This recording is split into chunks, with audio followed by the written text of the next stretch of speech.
Muy buenas noches a todos mis hermanos y hermanas que se encuentran conectados a esta hora de la noche de día domingo. Para todos nosotros es un grato honor poder estar compartiendo con ustedes y a través de este abrazo a la distancia expresarle todo nuestro cariño y nuestro amor fraternal. Vamos a dar comienzo a este servicio de meditación en el nombre de nuestro Señor Jesucristo. Hoy día tenemos un tema muy especial y esperamos que sea de mucho provecho espiritual para su vida, porque es un tema que tiene que ver con los documentos que contienen la esencia de lo que es nuestra fe. Por esa razón hemos titulado este tema de hoy Documentos normativos de fe. Y para ello vamos a dar lectura a la palabra del Señor en 1 Timoteo, capítulo 3, versículo 16. Y dice lo siguiente: E indiscutiblemente grande es el misterio de la piedad. Dios fue manifestado en carne, justificado en el Espíritu, visto de los ángeles, predicado a los gentiles, creído en el mundo, recibido arriba en gloria. Amén. De inmediato entonces vamos a orar al Señor para que esto que vamos a hacer hoy día y que, como digo, esperamos sea de mucha edificación espiritual para usted, mis hermanos, pueda ser totalmente dirigido por nuestro Dios a través de su Santo Espíritu. Bendito Dios y Padre Santo Celestial, gracias te damos, Señor, en esta hora por permitirnos estar meditando en este tema tan maravilloso, Señor. Yo te ruego, Padre mío, que tú bendigas esta palabra en nuestros corazones y así como tú bendices esta palabra en nuestras vidas, también puedas edificar a aquellos hermanos que tienen la oportunidad de escuchar esta palabra, Dios mío, que ha de ser de alguna manera exhortada, Dios mío, reflexionada. Señor, yo te ruego, Dios mío, que todo lo que hagamos sea de edificación para nuestros hermanos. Bendito Dios, tu Santo Espíritu dirija cada palabra, como así también cada corazón sea preparado por tu Santo Espíritu, a fin, Señor amado, que lo que ellos reciban pueda, Señor amado, fructificar y llevar mucho fruto en abundancia, como lo dice también tu palabra. Bendito Dios, te agradecemos todo lo que tú haces por nosotros y te rogamos tu ayuda en esta hora, tu bendición especial sobre nuestras vidas para poder poner la atención que se requiere. En el nombre de Jesucristo, nuestro Salvador. Amén.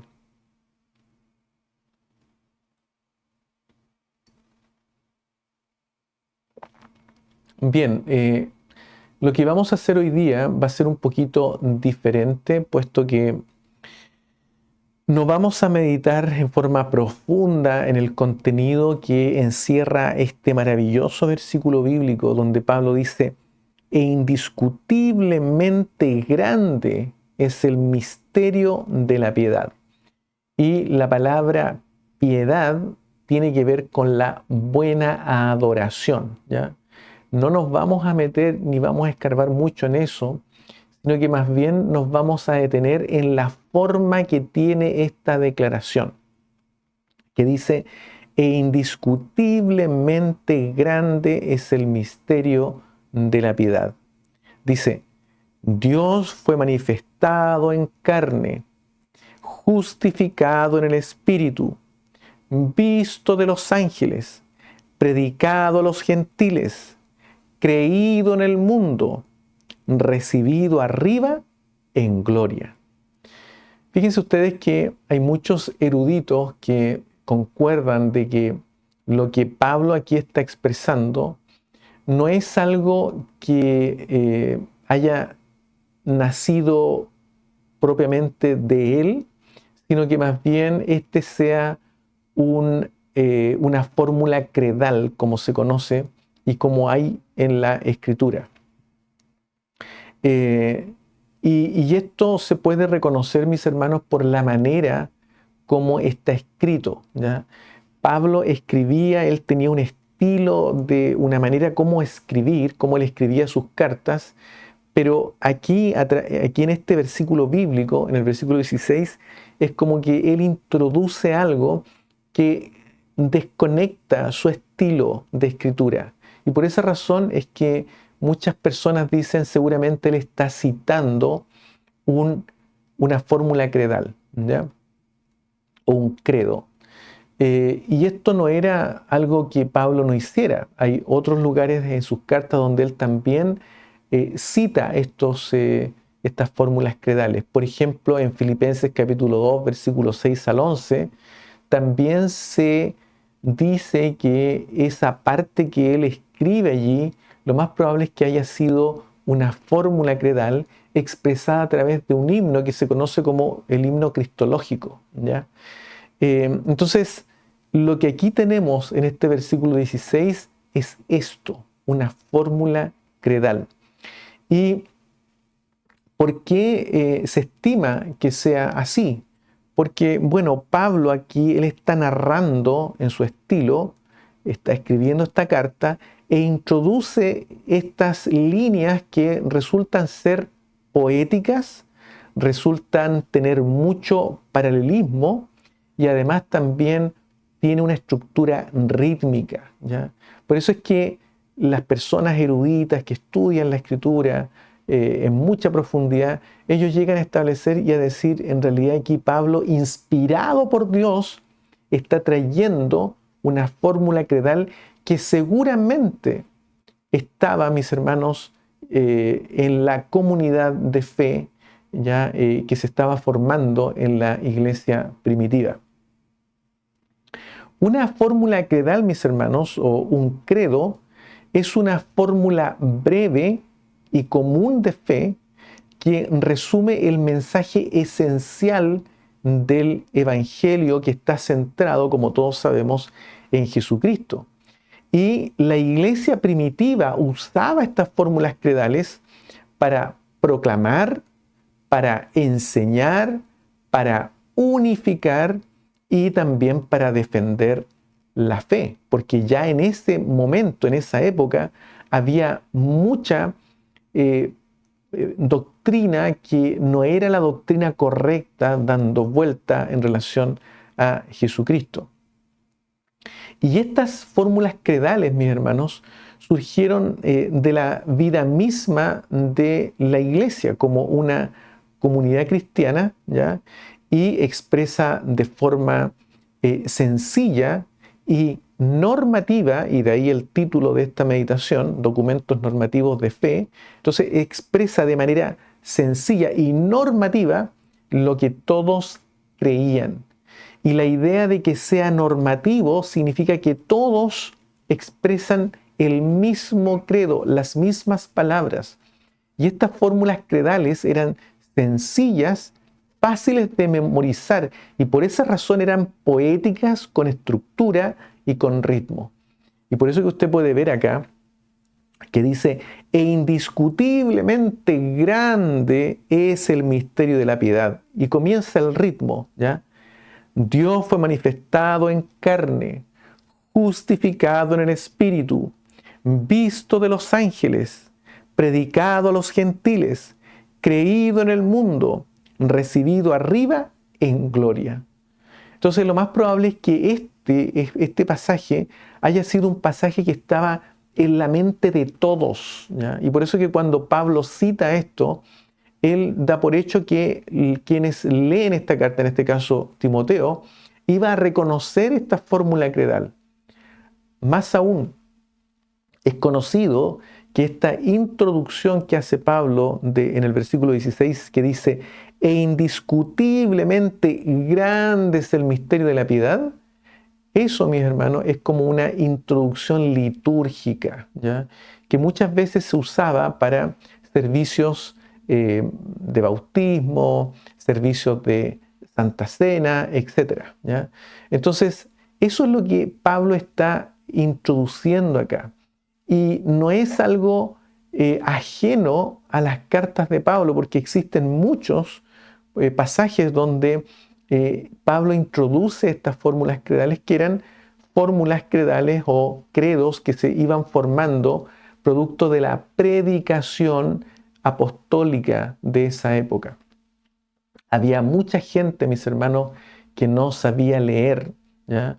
Mucha gente que ni siquiera sabía escribir. Entonces, una manera fácil de establecer la fe en las personas, de que ellos recuerden el credo correcto, era crear estas fórmulas, establecer estas fórmulas credales y posteriormente repetirlas entre los hermanos que creían en esa época.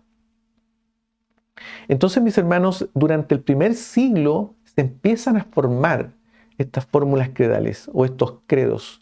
Y los credos primitivos no nacieron de opiniones ni reflexiones que fueran privadas, ¿ya? Sino de la fe común que había en la iglesia. Porque recuerden que cuando nace la iglesia primitiva, la iglesia del Señor, hubo muchas personas que recibieron el don del Espíritu Santo.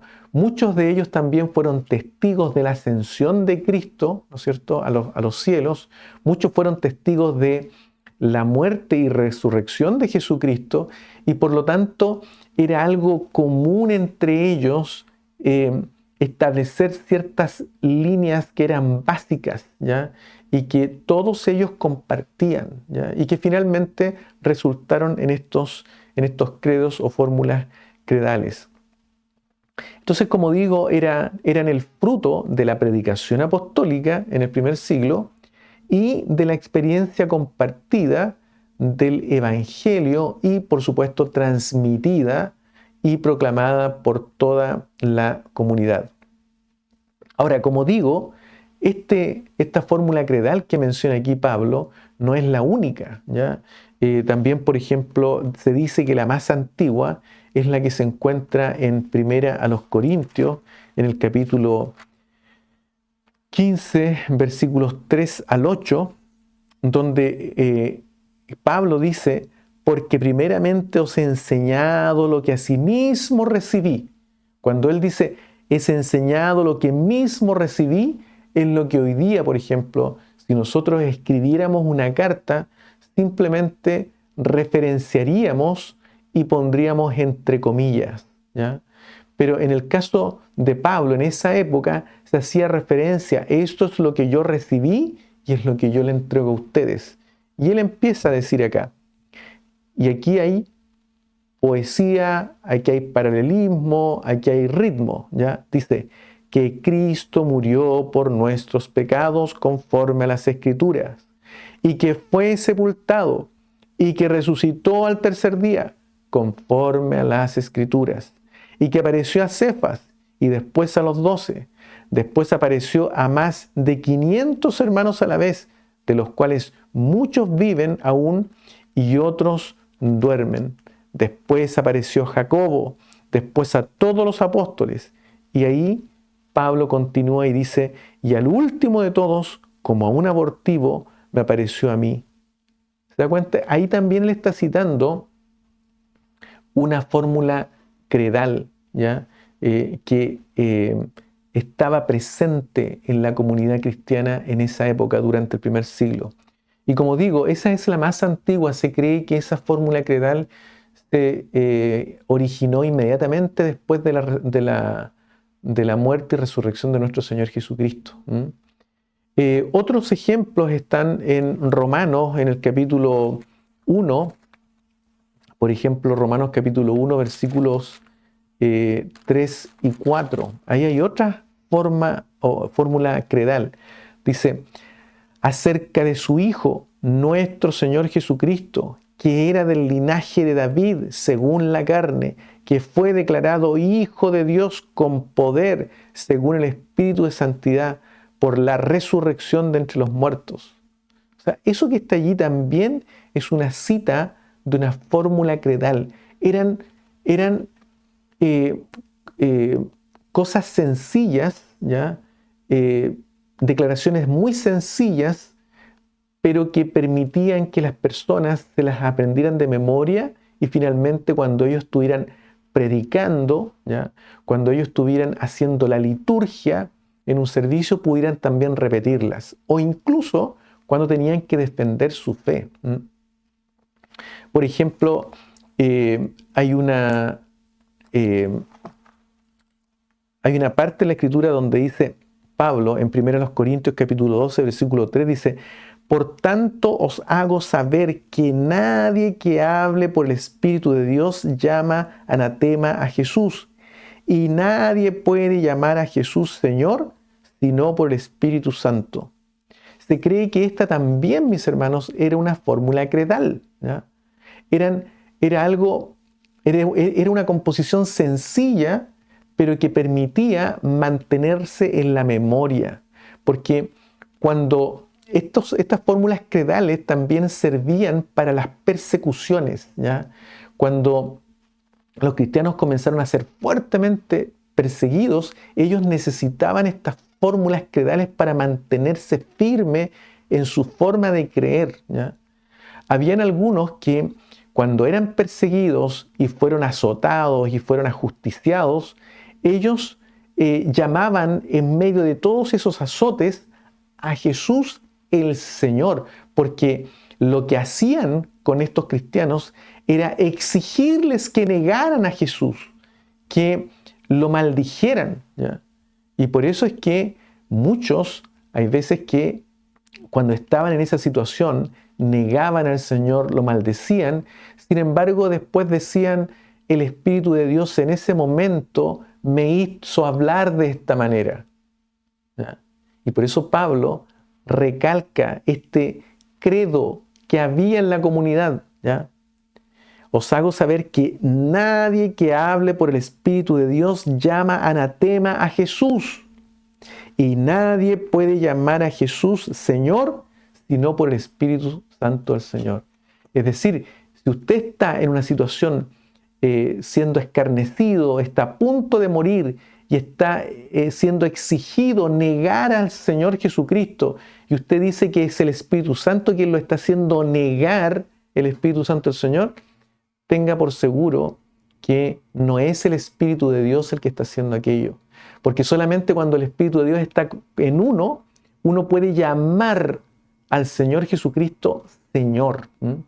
Y esto era justamente por la enseñanza de Jesucristo, que Él decía que cuando fueran llevados a los concilios o entre los principales para ser ajusticiados, no os preocupéis, porque en ese momento el Espíritu Santo de Dios va a dar palabras para que ellos hablaran. Entonces, para evitar la confusión de esa enseñanza, se establecía, por ejemplo, este credo como el que ya mencionábamos en 1 Corintios capítulo 12, versículo 3. Bueno, otros credos están en Romanos, en el capítulo 10, versículo 9, uno muy conocido donde Pablo dice, en Romanos capítulo 10, versículo 9, que dice: que si confesares con tu boca que Jesús es el Señor y creyeres en tu corazón que Dios se levantó de los muertos, serás salvo, ¿ya? Y bueno, continúa. Eso también se cree que era la inserción de una fórmula creedal con las cuales trabajaba Pablo. También en 1 Corintios, en el capítulo 11, versículos 23 al 26, que dice, donde se habla de la institución de la mesa del Señor, dice: porque yo recibí del Señor lo que también os he enseñado. ¿Se da cuenta? Que el Señor Jesús, la noche que fue entregado, tomó pan y habiendo dado gracias, lo partió y dijo: tomad, comed, esto es mi cuerpo, que por vosotros es partido. Haced esto en memoria de mí. Y sigue adelante. Es decir, eran fórmulas creedales, como digo, que se aprendían de memoria y eran repetidos, ¿ya? En la liturgia, en la enseñanza, en el discipulado que se hacía, ¿ya? Se iban repitiendo estas fórmulas sencillas, pero dado que no habían libros, ¿ya? No estaba la Biblia como esta, por ejemplo, en esa época, se hacía este ejercicio de estas fórmulas credales. Bueno, mis hermanos, la pregunta que nosotros debemos hacernos es: ¿por qué los cristianos necesitaban estas fórmulas credales además de las Escrituras? Y bueno, como digo, porque debían expresar de manera breve, clara y común el contenido esencial de su fe, ¿ya? Y esto se daba en los contextos como el bautismo, la enseñanza, la predicación, el discipulado y, por supuesto, la defensa frente a herejías, ¿ya? O acusaciones externas que se hacían. Entonces, estas fórmulas, mis hermanos, credales, actuaban como un resumen normativo, es decir, una manera de resumir lo que todos compartimos, ¿ya? En esta comunidad de fe, ¿ya? Que sigue a Cristo. Y, por supuesto, unificaba la confesión de la iglesia primitiva, ¿ya? Inicialmente, estas fórmulas credales hacían referencia, por supuesto, a Cristo, eran todas cristológicas. Por ejemplo, esta expresión de Jesús es el Señor, ¿ya? O Jesús es el Mesías, o Jesús es el Cristo. Eran todas, mis hermanos, expresiones que eran fórmulas, ¿ya? Eran cosas que los cristianos repetían. Yo confieso que Jesús es el Señor. Yo confieso que Jesús es el Cristo. Por eso que es tan importante que nosotros también dentro de nuestras comunidades, dentro de nuestra iglesia, en las congregaciones, repitamos también esto, mis hermanos. Jesús es el Señor. Jesús es el Cristo, porque ese era el tipo también de expresiones precisas, concisas, claras y sencillas que nuestros hermanos de la iglesia primitiva tenían para compartir su fe. Luego comenzaron a aparecer fórmulas bipartitas, ¿ya? Donde se hacía referencia a Dios y también a Jesús como Dios, ¿ya? Y esto era justamente para evitar o para combatir toda la idea del politeísmo que había también en esa época. Y que muchas veces el hecho de que los cristianos primitivos hablaran de Jesús como Dios y del Padre, muchas veces, mis hermanos, se confundían y eran atacados como personas politeístas, y ellos, justamente para combatir aquellas herejías, ellos empezaron a componer estas fórmulas credales donde Dios está presente, Jesús está presente, pero ambos son un solo Dios, ¿ya? También surgen fórmulas tripartitas en donde está el Padre, el Hijo y el Espíritu Santo, y especialmente en las fórmulas credales relacionadas con el bautismo y la obra redentora, ¿ya?, de nuestro Señor Jesucristo. Ahora, el contenido esencial de estas fórmulas credales eran, ¿no es cierto?, la fe en Cristo, que era el punto de partida y era el núcleo central de estas expresiones o composiciones. También tenían que ver con su encarnación, ¿ya?, su muerte, su resurrección, exaltación a la diestra de Dios. Y es justamente el ejemplo que vemos de lo que cita Pablo a Timoteo en primera de Timoteo capítulo 3 versículo 16, donde dice: Dios fue manifestado en carne, justificado en el Espíritu, visto de los ángeles, predicado a los gentiles, creído en el mundo, recibido arriba en gloria. ¿Se da cuenta el contenido que tenían estos credos? Muchos eran así. el reconocimiento de Jesús como el Señor. Y fíjense ustedes que el decirle Señor a Jesús era justamente reconocerlo como Dios, porque Señor se le decía a Jehová, ¿ya?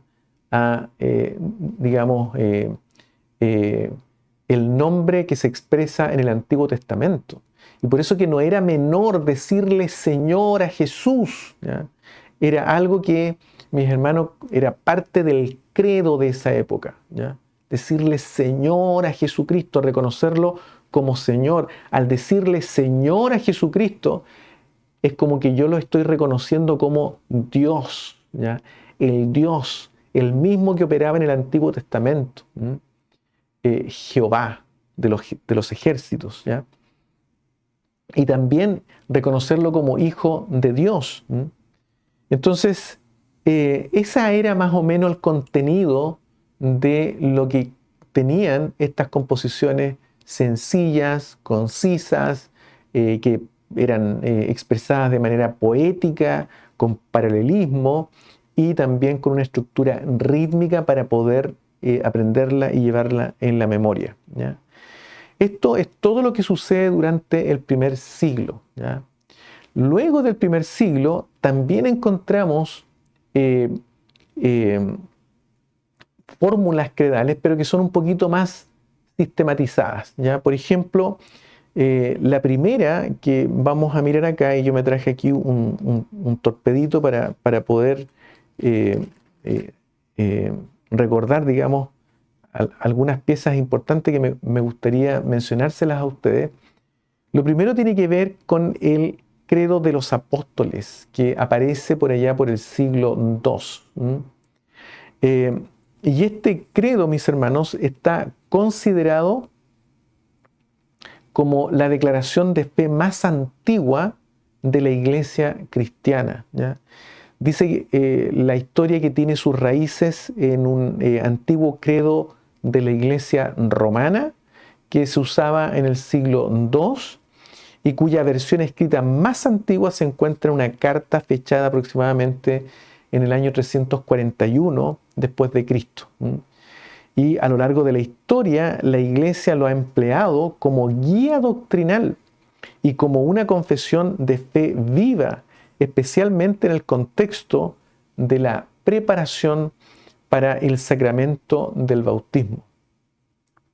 Yo siempre me recuerdo a mi madre enseñándome justamente el credo de los apóstoles cuando era pequeño. Y justamente el credo de los apóstoles es algo que está comúnmente en himnarios, en Biblias, ¿ya?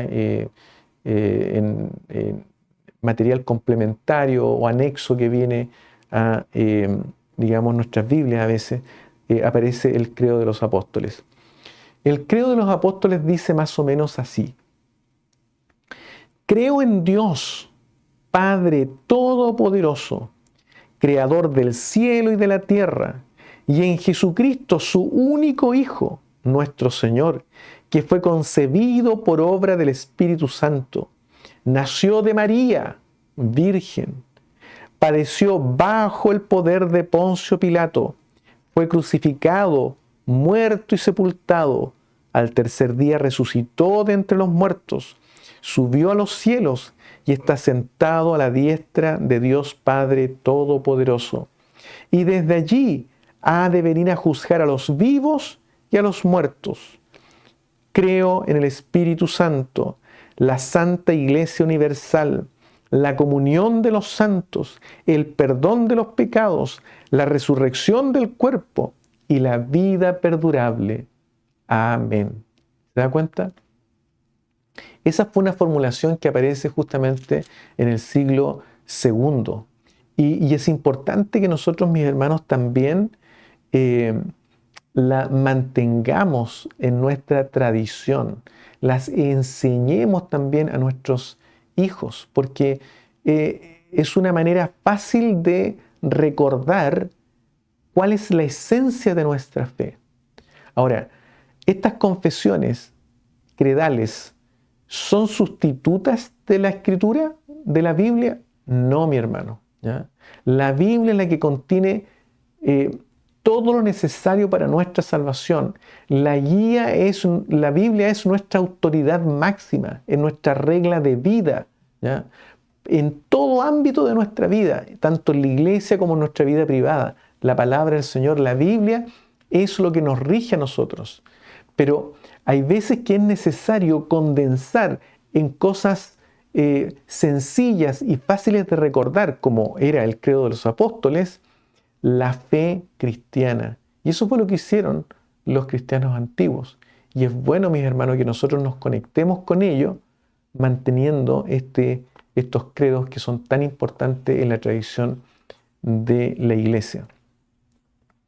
En el año o en el siglo IV, ¿ya?, aparece el credo de Nicea, ¿ya?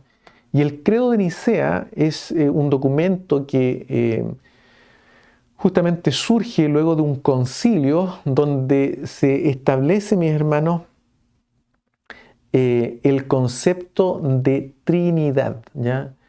Se sistematiza ese concepto. La idea de un Dios trino está en la Escritura, ¿ya? Pero a raíz de que habían muchos errores, ¿ya?, lo que se hace en ese concilio es los cristianos que van a ese concilio sacan una declaración donde se establece qué es lo que nosotros creemos como Dios trino, ¿ya? Dice la historia que fue elaborado durante el primer concilio de la iglesia cristiana, que fue celebrado en el año 325 después de Cristo, en la antigua ciudad de Nicea, ubicada en lo que hoy es Turquía. Más tarde, este credo fue ampliado y ratificado como una declaración auténtica de la fe cristiana en un segundo concilio que fue realizado en la ciudad de Constantinopla en el año 381 después de Cristo. Y este credo de Nicea dice lo siguiente: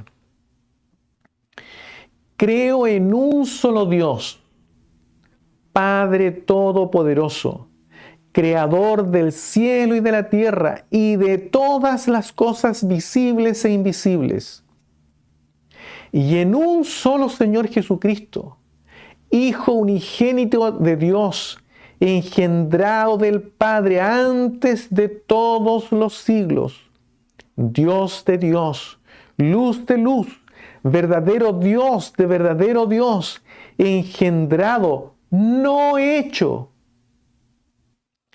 consubstancial con el Padre, por quien todas las cosas fueron hechas, quien por nosotros los humanos y para nuestra salvación descendió del cielo y fue encarnado por el Espíritu Santo en María, virgen, y se hizo hombre, y por nosotros fue crucificado bajo Poncio Pilato, padeció y fue sepultado, y resucitó al tercer día, según las Escrituras, ascendió al cielo y está sentado a la diestra de Dios, y vendrá otra vez en gloria a juzgar a los vivos y a los muertos, y su reino no tendrá fin.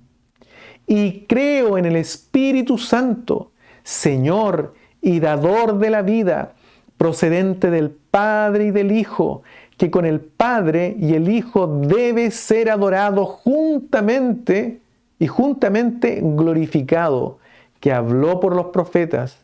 Y creo en una sola iglesia, santa, universal y apostólica, y reconozco un solo bautismo para la remisión de pecados, y espero la resurrección de los muertos y la vida en el mundo venidero. Amén. ¿Se da cuenta? Ese es el credo de Nicea. ¿Ya? Hay muchas cosas que se hablan de ese concilio de Nicea, ¿ya?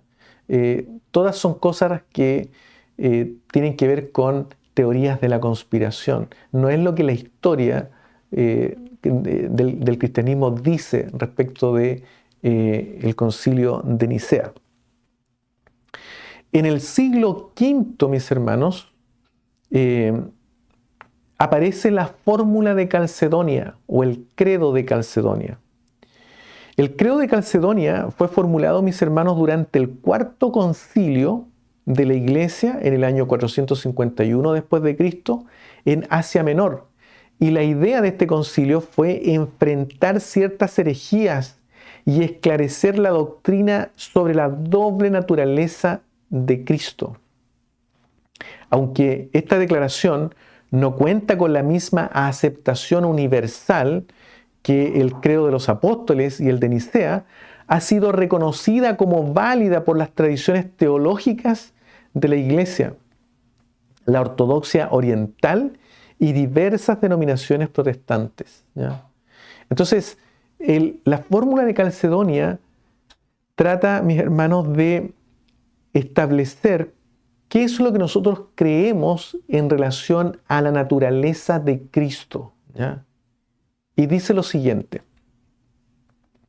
nosotros, entonces, siguiendo a los santos padres, todos de común consentimiento, enseñamos a los hombres a confesar a uno y el mismo Hijo, nuestro Señor Jesucristo, el mismo perfecto en deidad y también perfecto en humanidad, verdadero Dios y verdadero hombre, de cuerpo y alma racional, consustancial o coesencial con el Padre de acuerdo a la deidad y consustancial con nosotros de acuerdo a la humanidad, semejante en todas las cosas como nosotros, aparte del pecado, engendrado del Padre antes de todas las edades, de acuerdo a la deidad, y en estos postreros días, para nosotros y por nuestra salvación,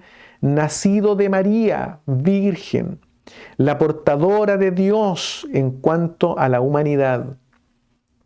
Uno y el mismo Cristo, Hijo Señor unigénito, para ser reconocido en dos naturalezas, inconfundibles, incambiables, indivisibles, inseparables, siendo la distinción de naturalezas de ninguna manera anulada por la unión. Más bien, las propiedades de cada naturaleza son preservadas y concurrentes en una persona y una sustancia, no partida ni dividida en dos personas, sino uno y el mismo Hijo y unigénito, Dios, la Palabra, el Señor Jesucristo. Como los profetas desde el principio lo han declarado con respecto a Él y como el Señor Jesucristo mismo nos lo ha enseñado y el credo de los santos padres que nos ha sido dado. Amén. ¿Se da cuenta? Este es el credo de Calcedonia, ¿ya? Nosotros creemos que Jesucristo es 100% Dios, 100% hombre, y esa idea viene de este credo de Calcedonia. La idea del trino Dios, de cómo entendemos a este Dios trino, cuyo concepto está en la Escritura, pero no está sistematizado, fue sistematizado en el credo de Nicea en el siglo IV. Y por eso es que nosotros creemos de esta manera. Así es como expresamos nuestra creencia en este Dios trino del cual nos habla la Escritura. Y también, mis hermanos, a raíz de los tiempos han surgido movimientos que también han hecho sus confesiones de fe. Por ejemplo, en el siglo XVIII, en este movimiento metodista del cual John Wesley fue, ¿no es cierto?, quien inicia este movimiento, nacen los artículos de fe del metodismo. Entonces, al igual que muchas comunidades cristianas, valoramos otras declaraciones de fe que están en armonía con la tradición credal, ¿ya?, de la Iglesia Universal. Y también reflejan los énfasis, ¿ya?, preocupaciones y la herencia teológica particulares de esta iglesia, en lo que manifestaba Wesley. Estas normas fundamentales y orientadoras representan la fe que ha sido una vez dada a los santos, ¿ya?, como dice Judas, versículo 3. Y actúan como una defensa contra las enseñanzas erróneas, sirviendo de base para alabar a Dios a través de nuestra enseñanza u ortodoxia, para desarrollar nuestra teología colectiva y para guiar nuestra vida y servicio u ortopraxis, ¿ya? Ahora, un pequeño y breve resumen de cómo nacen estos 25 artículos. Dice así: los 39 artículos de la Iglesia de Inglaterra fueron formulados en su versión final en el año 1571, durante el reinado de Isabel I, reflejando tanto las inquietudes de la Reforma inglesa como el carácter inclusivo de la Iglesia estatal. Posteriormente, cuando Estados Unidos se estableció como nación independiente, Wesley adaptó estos artículos en 1784 para la labor metodista en América. La Iglesia Metodista Episcopal, con la intención de lograr claridad doctrinal, acortó algunos artículos y eliminó otros susceptibles de ser malinterpretados, dejándolos en 24 artículos que evidencian sus convicciones teológicas. Más adelante, añadió un artículo sobre las responsabilidades de los cristianos hacia la autoridad civil. Y este es el resumen por temas de los 25 artículos de fe que nosotros también heredamos. El movimiento pentecostal hereda justamente estos artículos de fe. Primero, lo que creemos acerca de Dios, eso está manifestado en los artículos 1 al 4. ¿Ya? Segundo, lo que creemos acerca de la Biblia, eso se manifiesta en los artículos de fe 5 al 6. Tercero, lo que creemos acerca del hombre, eso se encuentra declarado en los artículos 7 al 12. Cuarto, lo que creemos acerca de la iglesia, eso se encuentra declarado en los artículos de fe 13 al 15. Lo que creemos, quinto, lo que creemos acerca de los sacramentos, eso se encuentra declarado también en los artículos de fe del 16 al 18. Sexto, lo que creemos acerca de las prácticas clericales, está declarado en los artículos de fe 19 al 22. Y por último, 8, patriotismo cristiano y mayordomía, que se encuentra declarado en los artículos de fe número 23 al 25. ¿Ya? Entonces, por esa razón, mis hermanos, es que, como digo, el movimiento pentecostal, que nace justamente en el año 1909 de la Iglesia Metodista Episcopal, hereda esta herencia doctrinal, ¿ya? Y es la herencia doctrinal con la cual nosotros queremos continuar en nuestra nueva iglesia que se está organizando, que se denomina Iglesia Evangélica de Fe Pentecostal, ¿ya?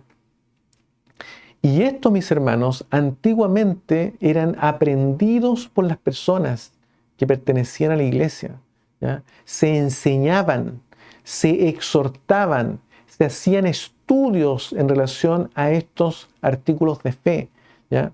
Son un recurso, mis hermanos, para conocer la doctrina, ¿ya? Y todo esto que hemos indicado a partir de, ¿no es cierto?, el credo de los apóstoles, el credo de Nicea, el credo de Calcedonia, y esta herencia que nosotros recibimos desde, mis hermanos, el metodismo, es algo importante de retener porque nos conecta a esta iglesia del siglo XXI, nos conecta con justamente la ortodoxia, ¿ya? Con los hermanos antiguos, ¿ya? Aquellos que nacieron, mis hermanos, muchos años atrás y que al igual como nosotros debieron tener fe en el Señor Jesucristo, aceptarlo como Salvador, tuvieron formas de creer, vivieron una vida cristiana. Y lo que nos une a ellos es justamente su fe, que es nuestra misma fe. Por eso es que es tan importante que nosotros tengamos en la iglesia del siglo XXI y en las que van a continuar en los siguientes siglos si el Señor Jesucristo no viene antes, mantener esta conexión con la iglesia primitiva a través de esta ortodoxia, de estos credos, ¿ya? De estas fórmulas credales. Y es la razón, mis hermanos, por lo cual también en nuestros artículos digamos, estatuarios, tenemos una prosa que dice: los resúmenes del testimonio apostólico en la Escritura y reconocidos por muchas comunidades cristianas reflejan la enseñanza ortodoxa cuya normativa que define los límites para predicar y enseñar es obligatoria y establece el estándar para distinguir lo verdadero de lo falso. Y esto, mis hermanos, son credos, como digo, universales, ¿ya? Son credos que están disponibles y no es llegar y cambiarlos. ¿Ya? Aquí no puede, por ejemplo, el superintendente o el pastor de turno en una iglesia llegar y decir: no me gusta este artículo de fe, el número 3, por ejemplo, o el número 4, así que le voy a cambiar una partecita para, digamos, para adaptarlo a lo que yo pienso. No, mi hermano. Estas son cosas de la comunidad cristiana. Y para hacerle un cambio a un credo de fe o a una confesión de fe, como son los artículos de fe, es necesario que toda la comunidad cristiana se reúna, porque hacerlo de manera arbitraria, de manera unilateral, afecta la conciencia de todas las personas que pertenecen a esa determinada iglesia. Por eso es que son tan importantes. Y una iglesia que descuida, mis hermanos, la enseñanza de sus artículos de fe, ¿ya? Una iglesia que descuida de tal manera que permite que a lo mejor un abogado, porque quiere reparar algo, una palabrita por aquí por allá, se mete en los artículos de fe para hacerle cambio, o a alguien que recomienda en forma unilateral: mire, haga esto mi superintendente u obispo, cambie esta palabrita. Hermanos, están violando la conciencia de toda una congregación, de toda una hermandad, de toda una comunidad de fe. Eso no se puede hacer. Entonces, por eso que es tan importante que una iglesia sana defina sus documentos normativos, y se llaman normativos porque todos deben someterse a esos credos, ¿ya? Todos confiesan esos credos, ¿ya? Desde la persona que va en máxima autoridad o liderazgo hasta la persona que, ¿no es cierto?, tiene menos autoridad dentro de la iglesia o liderazgo, ¿ya? Entonces, eso es importante que nosotros lo tengamos en cuenta, y esperamos, mis hermanos, que en nuestra iglesia evangélica de fe pentecostal podamos pronto sacar un programa para poder enseñar acerca de nuestros artículos de fe, ¿ya? De los 25 artículos de fe que vienen o que son heredados desde el metodismo. Y como nosotros nos sentimos partes del movimiento pentecostal que nace en Chile en el año 1909, queremos también mantenerlo junto a esta otra base de credos, de fórmulas credales que la iglesia ortodoxa reconoce, digamos, como suyos, y que definen la fe como cristianos y que nos conectan con esa iglesia que hoy día no está con nosotros. Hoy día usted y yo en este siglo XXI, en esta época, en este año 2025, estamos viviendo, somos cristianos, tenemos que manifestar nuestra fe, pero el cristianismo no partió con nosotros, mi hermano. El cristianismo partió hace 2000 años atrás y mucha gente ha dado la vida, ¿ya? Se estima que por este planeta han pasado, a partir de Adán y Eva, han pasado alrededor de 115 billones de seres humanos, ¿ya?, que han estado presentes alguna vez, unos más, otros menos, en este planeta. Otros dicen que un poquito menos, 100 billones de seres humanos. El número que sea, mis hermanos, pero hay una gran cantidad de seres humanos que fueron creyentes a partir de la muerte y resurrección y ascensión de Jesucristo nuestro Señor a los cielos, siguiéndole, dando la vida por Él, ¿ya? Y lo que nos une a nosotros con esa iglesia primitiva son justamente estas fórmulas credales que ellos nos legaron para que nosotros conservemos la fe, una fe pura, ¿ya? Una fe sana, una fe, mi hermano, que nos lleve efectivamente a encontrarnos con ellos cuando estemos juntos en el paraíso al lado de nuestro Salvador, junto a nuestro Dios y gozándonos en la presencia del Espíritu Santo del Señor. Que el Señor nos bendiga, Él nos guarde. Para Él, honra y gloria. Bendito Dios y Padre Santo Celestial, gracias te damos, Señor, por esta hermosa palabra que tú nos das, Señor, y en este momento poder meditar en esto tan maravilloso como es, mi Señor, estas fórmulas credales que recibimos como herencia doctrinal. Señor, yo te ruego que tú nos bendigas grandemente, que tú seas con cada uno de nosotros y también con los hermanos que han tenido la oportunidad de escuchar esta reflexión, Señor amado. Yo te ruego, Dios mío, que tú nos bendigas, que tú seas con cada uno de nosotros, que nos guardes y que guardes también, Señor, a cada uno de los hermanos que tendrá la oportunidad de escuchar esta reflexión. Te lo rogamos todo, te lo suplicamos en el nombre de Jesucristo, nuestro Salvador. Amén. Bueno, mis hermanos, antes que pasar a entregar los avisos, simplemente decir que en el documento estatuario están contemplados también como parte de nuestros documentos normativos de fe, esto que acabamos de mirar, ¿ya? Que son el credo de los apóstoles, el credo de Nicea, el credo de Calcedonia y también los 25 artículos de fe que heredamos del movimiento pentecostal, del movimiento metodista y como movimiento pentecostal.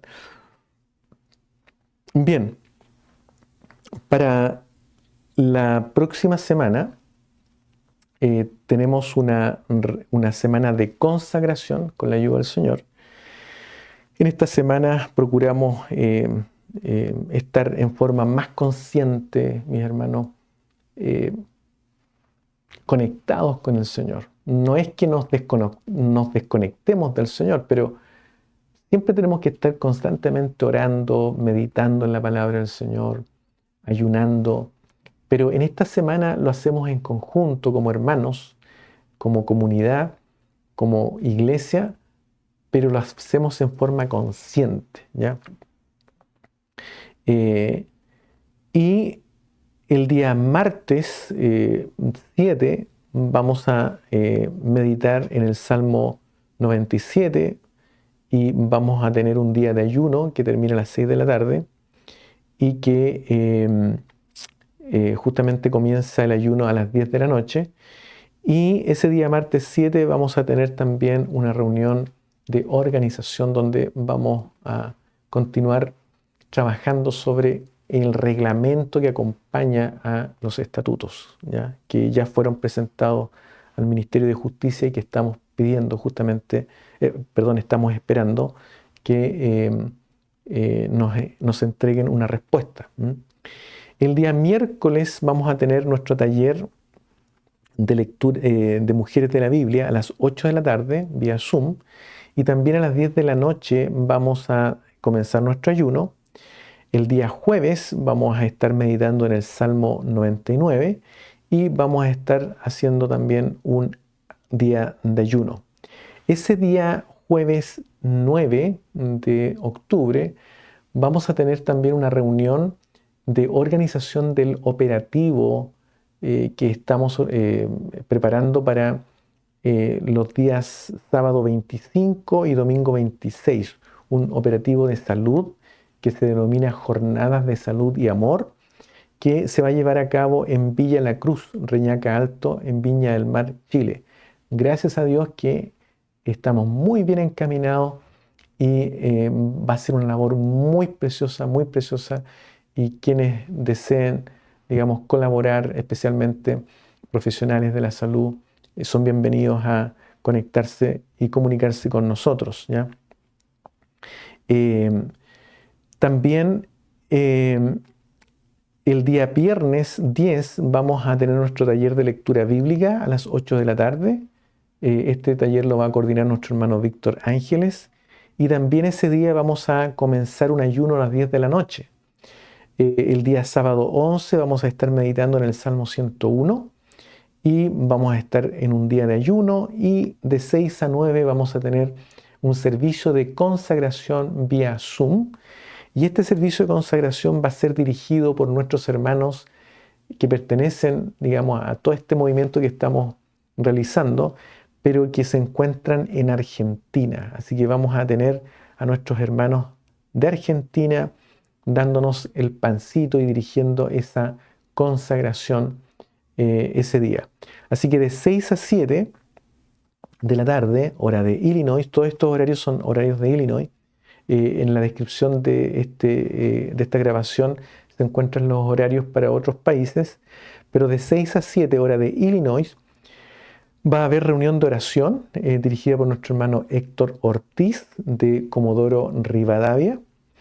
De 7 a 8 vamos a tener la reunión de instrucción entregada por nuestro pastor Ramón Ortiz de Viedma. De 8 a 9 vamos a tener nuestra reunión de alabanzas por nuestro hermano Gerson Palma, también de Viedma. Así es que agradecemos al Señor por esta bonita comunión que estamos teniendo junto a los hermanos que pertenecemos a esta iglesia, ¿ya? Evangélica de fe pentecostal. También el domingo 12 vamos a tener nuestra escuela dominical a las 9 de la mañana, hora de Illinois, y en la reunión de meditación a las 6 de la tarde, hora de Illinois. También informar, mis hermanos, que abajito de este video, de esta grabación que usted ve, de esta transmisión, aparecen nuestros teléfonos para que usted se comunique con nosotros, ¿ya? Gracias al Señor, bueno, ahí usted puede ver un teléfono para Estados Unidos y también teléfonos para Chile. Y en Chile tenemos, gracias al Señor, 3 guías, ¿ya? 3 matrimonios que están trabajando con la ayuda del Señor.